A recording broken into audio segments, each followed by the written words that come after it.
ఒకసారి మధ్యాహ్నం కుకింగ్ ఒకసారి, మార్నింగ్ బ్రేక్‌ఫాస్ట్ ఒకసారి. 6 అవర్స్ చేశా మొత్తం. లైవ్ ఈరోజు.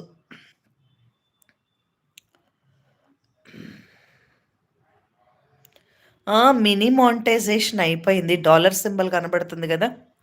మెగా మానిటైజేషన్‌కి కరెక్ట్‌గా ఇప్పుడే కూర్చొని లెక్కేసాం. ఒక 230 వాచ్ అవర్స్ పడుతున్నాయి. నాకు మార్చ్ 17థ్ వరకు టైం ఉంది. రోజు ఒక గంట చేసుకుంటా.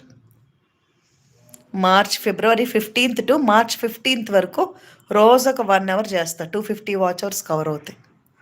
అంతకు మించి అయితే చేయలేను. ఇంకా అంత ఓపిక కూడా లేదు. 3757 వాచ్ అవర్స్ అయిపోయినాయి. ఇప్పుడే క్యాలిక్యులేట్ చేసాం మేము మొత్తం కూర్చొని, నేను మా బాబు. Nearly 3800 watch hours. ఆ 200 నెల రోజులు చేసుకుంటా. రోజుకు ఒక గంట చేసుకుంటా. ఎప్పటికన్నా అవ్వనివ్వండి. అది మార్చ్ 15థ్ వరకు టైం ఉంది. మినీ మానిటైజేషన్ అయిపోయింది గీత. పైన పైన కనబడుతుంది కదా డాలర్ సింబల్.